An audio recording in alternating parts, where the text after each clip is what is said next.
नमस्कार लाडक्या बहिणींनो, मकर संक्रांतीला जे ₹1500 जमा केले जाणार होते डिसेंबर महिन्याचे लाडक्या बहिणींच्या खात्यावरती जे पात्र आहेत, तर ते पैसे जमा होण्यास सुरुवात झालेली आहे 13/1/2026 या तारखेपासून म्हणजेच आजच्या तारखेपासून. तर ते तुम्हाला प्रत्यक्ष टेक्स्ट मेसेजसुद्धा यायला सुरुवात झालेली आहे. बँकेचे किंवा ईमेलद्वारे सुद्धा तुम्हाला मेसेज दिसत आहे, जसं की आता मी स्क्रीनवरती दाखवत आहे.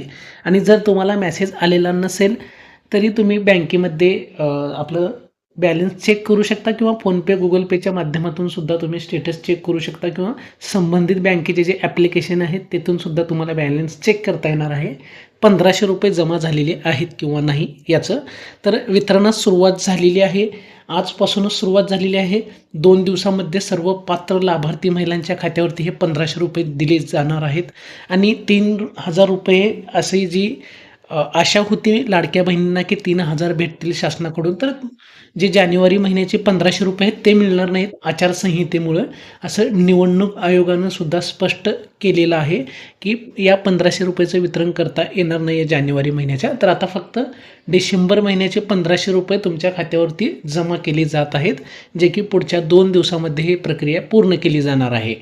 आणि ज्या ई-के-वाय-सी नंतर ज्या महिला लाभार्थी प्रक्रियांची निवड केली जाणार होती महिलांची, ते सुद्धा थांबवण्यात आलेली आहे. काही आचारसंहिता संपल्यानंतरच ही प्रक्रिया पुढे सुरू केली जाणार आहे. आत्ता ज्या महिला पात्र लाभार्थी आहेत त्यांनाच भेटत आहे ₹1500 आणि जे नव्याने पात्र होणार होत्या, जी ई-के-वाय-सी नंतर, ते आता प्रक्रिया तात्पुरती थांबवण्यात आलेली आहे. हे सुद्धा निवडणूक आयोगाने स्पष्ट केलेलं आहे. तर त्याचा व्हिडिओसुद्धा मी चॅनलला टाकलेला आहे, ते सुद्धा तुम्ही पाहू शकता. तर आत्ता ₹1500 प्रत्येक लाभार्थी महिलेच्या खात्यावरती जमा करण्यास सुरुवात झालेली आहे. माहिती आवडली असेल तर चॅनलला लाईक आणि सबस्क्राईब करा. धन्यवाद.